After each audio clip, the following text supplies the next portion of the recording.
8. Crear un andamiaje legal que no permita que el cierre de operaciones de una empresa en el municipio, en el MISI, se haga sin contar con un paz y salvo del Seguro Social. Muchas personas se dan cuenta y se llevan la sorpresa de que cuando ven sus cuotas no se las reconocieron y esa empresa ya no existe o cerró.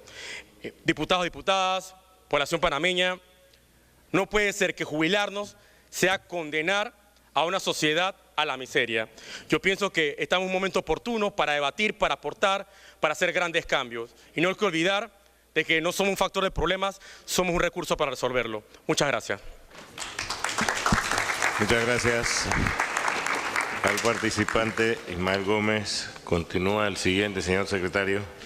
Presidente, el siguiente orador sería Reinaldo de Gracia. Reinaldo de Gracia. ¿No está? Sí. Daniel Sánchez Fonseca. Daniel Sánchez Fonseca. ¿No está? Víctor Rodríguez. Víctor Rodríguez. ¿No está? Michael Guerra. Michael Guerra. ¿No está?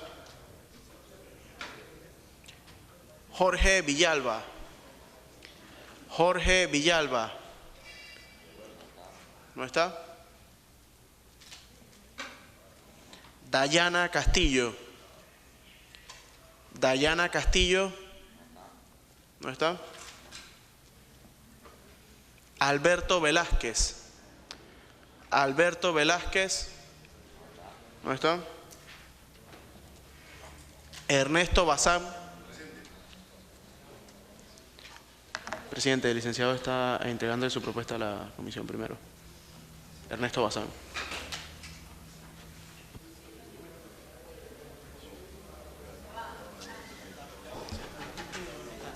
Tiene la palabra el licenciado Ernesto Bazán. La propuesta la puede entregar después.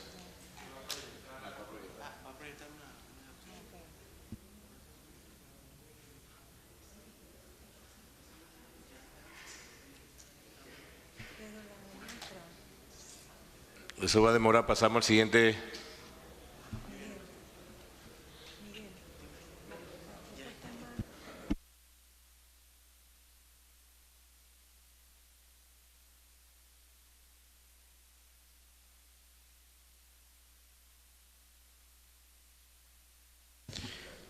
Se identifica para que conste en acta, por favor, licenciado. Claro. Muy buenas tardes. Mi nombre es Ernesto Bazán. Carnet de identidad E-8-15-2171. Muchas gracias. Bueno, primero, ¿alguna diapositiva? Sí, sí, la pueden preparar, pero yo puedo ir comenzando, no hay problema. En aras del tiempo. Adelante, licenciado. Sí. Bien.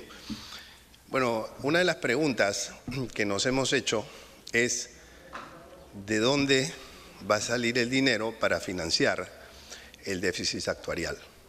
¿Verdad? Bueno, yo voy a tratar de responder esa pregunta en un minuto.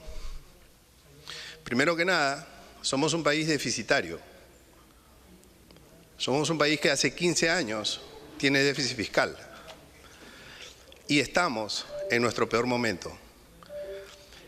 El análisis de las finanzas públicas es sumamente importante y tiene que ser el punto de partida para resolver nuestro sistema de pensiones. Digo que estamos en el peor momento porque actualmente, por lo menos las cifras a septiembre 2024, muestran un déficit de 6.200 millones aproximadamente, 7.1% del PIB. Señores, nunca antes nuestro país había tenido un déficit tan grande. ¿Podemos pasar, por favor? Sí, esa es la lámina del déficit fiscal. Ni siquiera en la época de la pandemia, en el año 2020, en donde los negocios cerraron, la recaudación se cayó y los subsidios crecieron grandemente, tuvimos un déficit tan grande. El déficit de todo el año 2020 fue 5.500 millones de dólares. Y actualmente estamos peor que en el año de la pandemia. Tenemos un déficit de 6.200 millones, solo en 9 meses. Es verdad que faltan los aportes del canal, pero también es verdad que falta el pago a los proveedores del Estado. No podemos seguir siendo un país mala paga. Eso se tiene que resolver antes de este año, porque el próximo año entra la presión del límite de la Ley de Responsabilidad Social Fiscal. Eso se tiene que pagar este año. Y además de eso, hay que incorporar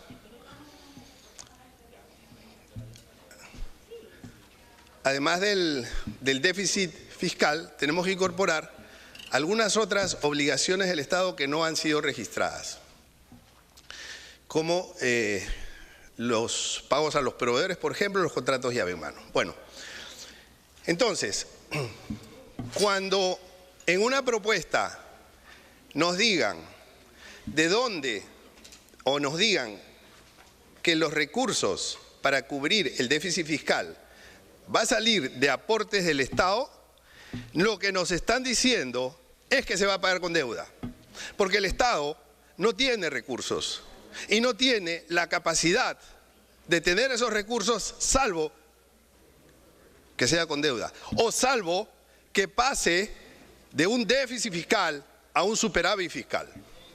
Y para pasar a un superávit fiscal tenemos que hacer un gran trabajo, reducir gastos considerablemente, entrar en una verdadera austeridad.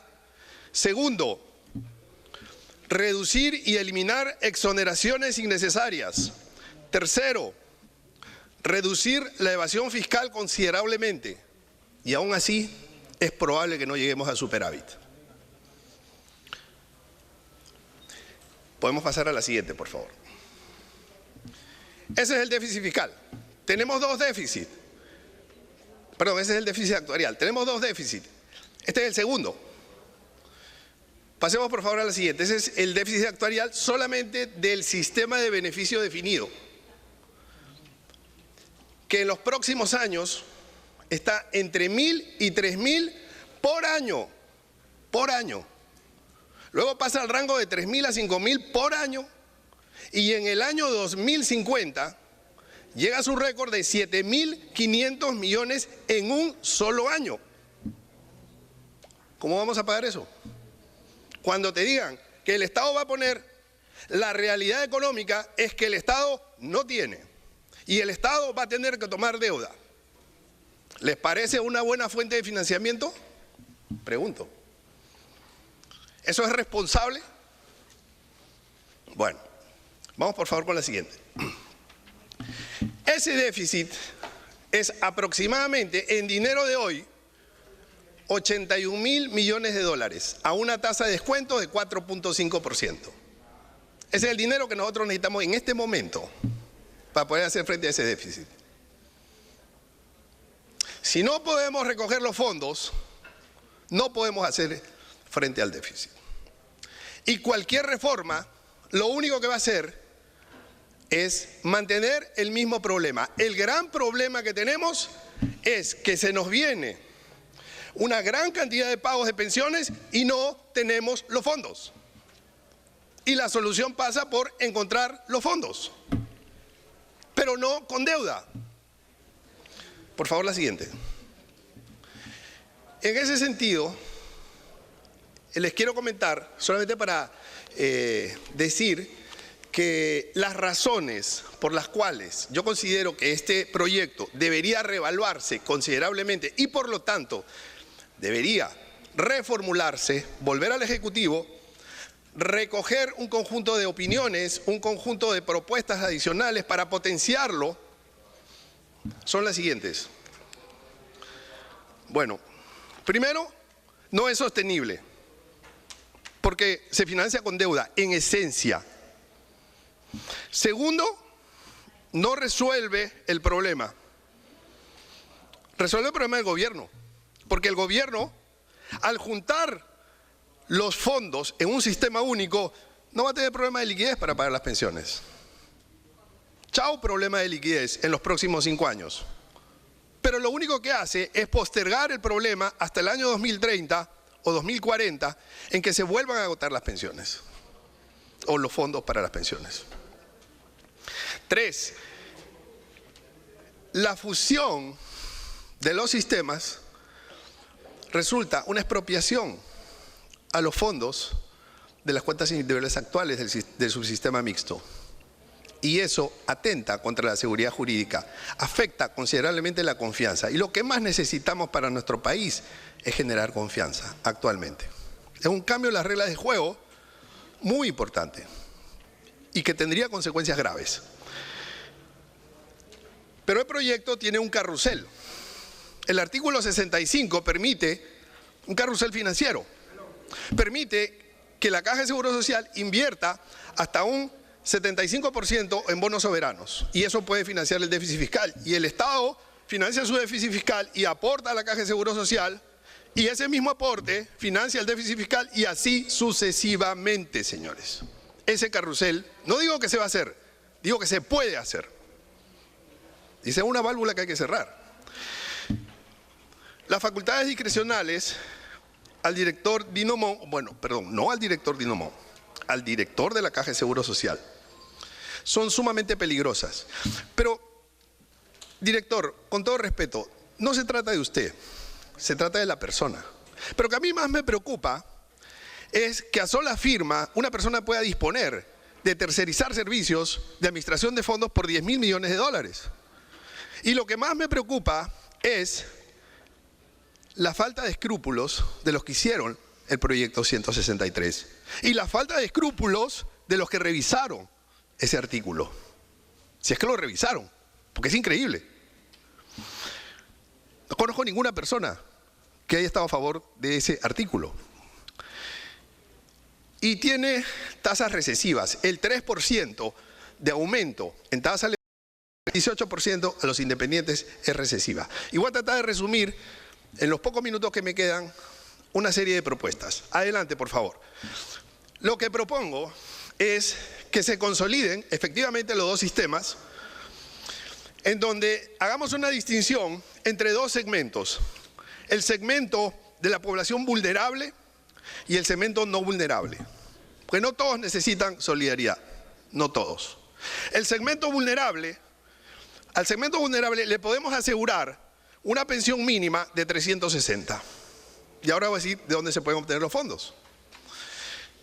Y al segmento no vulnerable, como no necesitan apoyo del Estado, proponemos los fideicomisos individuales. Ni siquiera cuentas individuales, fideicomisos individuales. Como está diseñado este esquema, en el nuevo sistema, ninguno de los que actualmente está en el subsistema de beneficio definido o en el mixto se perjudicaría. Siguiente, por favor. ¿De dónde salen los fondos para el grupo vulnerable?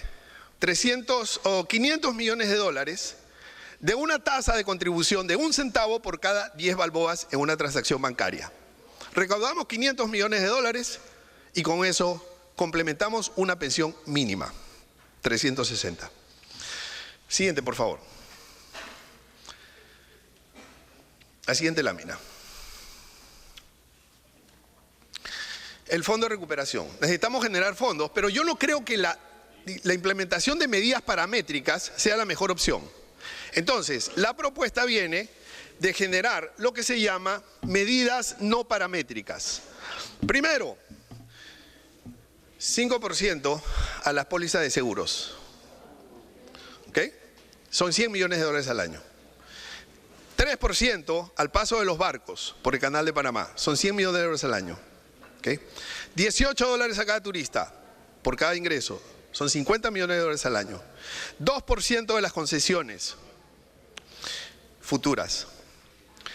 Eso va a depender, obviamente, del monto. Y eso nos genera una hoja de ruta para que a través de medidas no paramétricas podamos recolectar fondos. Siguiente, por favor. Siguiente, por favor. Bien. Este es el mejorador de la cuenta individual.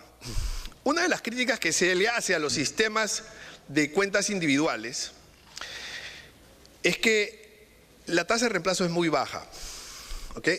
Y eso es verdad. Pero hay que ver por qué es baja. Porque en los cálculos que yo hice nos resulta 83% de tasa de reemplazo, pero asumiendo continuidad laboral. Y la verdad es que tenemos discontinuidad laboral. Entonces eso se tiene que mejorar. Esta propuesta lo que busca es generarle un aporte a través de un ad valorem al ITBMS, que no es un aumento en el ITBMS, es una tasa adicional que retorna al asegurado. Porque el asegurado, en el momento en que pide la factura, la pide dando su cédula. Y entonces paga un 10%, el 7% es el ITBMS, pero el 3% va a su cuenta individual. Y es una forma de aportar. Y además el ciudadano se convierte en fiscalizador. Ahora, eso hay que hacerlo gradualmente, ¿ok? 1% y 0,5% cada año. Siguiente, por favor. Aportes voluntarios, que van en conjunto 2%, 4% para el empleador y empleado simultáneamente. La creación de multifondos. Pero la creación de multifondos mejora la rentabilidad de los fondos y solo se puede hacer en cuentas individuales. Y la propuesta, el proyecto 163, no es cuentas individuales, señores, no es. Es beneficio definido, es reparto, con una fórmula diferente. Siguiente, por favor. Bueno, y aquí tenemos, digamos, algunas sugerencias finales. Yo concuerdo con mucho de lo que se ha conversado aquí, pero nada más quisiera decirles que es importante, o lo que propongo, es la creación de un seguro de desempleo para que atienda esas discontinuidades y para que eso refuerce las pensiones.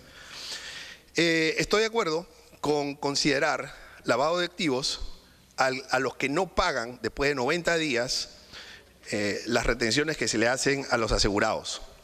También estoy de acuerdo en potenciar la división de préstamos de la Caja de Seguro Social con descuento directo o con convenio con Banco Nacional y Caja de Ahorros.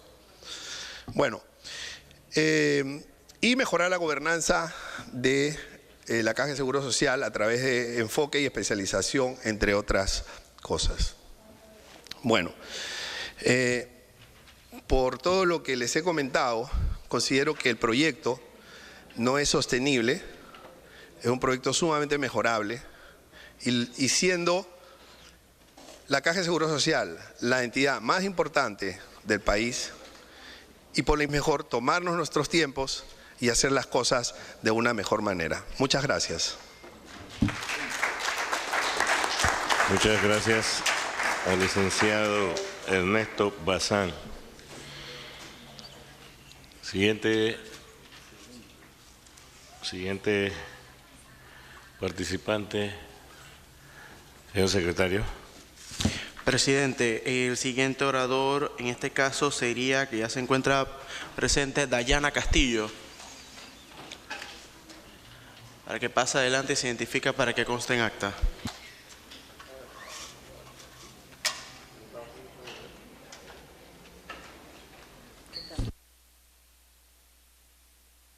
Gracias. Gracias, buenas tardes a todas y a todos. Mi nombre es Dayana Castillo, Sociedad Civil Organizada, Red Nacional de Discapacidad, Fundación Niños de Cristal de Panamá.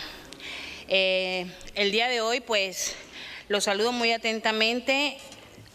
Vengo en esta ocasión directamente por el grupo que menos hemos tocado en toda esta sesión, que son las personas con discapacidad, los beneficiarios, los hijos de padres que tienen hijos con discapacidad. Pues hoy levantamos nuestra voz, precisamente hoy, 29 de noviembre, tengo frente a mí también el ejemplo vivo, por favor, Angie, el ejemplo vivo de la situación que hemos tenido por 22 años en la Caja del Seguro Social sin respuestas claras. Entonces, en este momento, pues, estamos de acuerdo que tenemos que hacer un cambio, señores diputados, se hace muy necesario, se hace urgente, estamos totalmente colapsados. Pero también es cierto que nuestras personas con discapacidad, los beneficiarios, los hijos y las mismas personas con discapacidad, a lo que se está planteando, los perjudica al 150% y más. Muchos de nuestros asegurados con discapacidad ni siquiera llegan a la jubilación, a gozar la jubilación porque no llegan a los 57 años y en el caso de las mujeres y de los varones a los 62. Entonces nosotros sí tenemos un planteamiento claro que no podemos permitir, no estamos de acuerdo con el aumento de la edad, porque realmente si no llegan muchos a los 57 ni a los 62, menos van a llegar. Entonces le estamos acortando absolutamente todas las posibilidades que tengan siquiera gozar por un minuto una jubilación. Así que desde ya hay que considerarlo. El mismo también tengo a bien informarles sobre el tema de las, como decía el que me antecedía, una pensión mínima. Con $350 no vive una persona con discapacidad. Una familia que tenga un hijo, uno solo, con $360, se hace imposible. Sus medicamentos son de muy alto costo y todo lo que le conlleva el resto de las situaciones que necesitan a lo largo de todas estas condiciones de discapacidad. Así que ahí sí nosotros estamos apelando de que tengan definitivamente que hacer cambios puntuales. Una de las cosas también que vemos muy positivo que se toque este tema es porque no hay una equidad. Y se lo estamos demostrando a ustedes, 22 años aquí, y no hemos recibido lo que se debe recibir, por lo menos para darle una calidad de vida a una persona con discapacidad, a un paciente que tenga una condición de un diagnóstico raro, poco frecuente o huérfano, como quieran llamarle. En la Caja del Seguro Social ni siquiera contamos con medicamentos que vayan de acorde a su diagnóstico, entonces no tenemos ni siquiera para brindarle una calidad de vida. Esto es una ley que tenemos que considerar al 100% un cambio. Estoy de acuerdo de que si te tiene que enviar al Ejecutivo nuevamente y replantearlo, se debe de replantear y irnos obviamente en los principios de la eficiencia, universalidad, que son protección de las personas sin discriminación, o sea, sin dejar a nadie atrás. Es lamentable que en este pequeño país de 4 millones y tantos, a nuestra gente con discapacidad nos las dejan atrás siempre. Ya ocurrió, incluso en el momento más difícil que vivimos en el 21 con la pandemia, se nos olvidaron las personas con discapacidad. Entonces, en esta ocasión no podemos dejarlas olvidadas tampoco y consideramos que este tema sea tomado en cuenta. Se debe humanizar el sistema de salud. ¿Y cómo lo hacemos? Precisamente con las políticas de Estado, donde se garantice la protección del asegurado. Más que verlo solamente como una rehabilitación, lo veamos desde el punto del derecho humano. O sea, vayamos a verlo desde el punto de derecho que tienen, como lo dice nuestra Carta Magna, a la salud.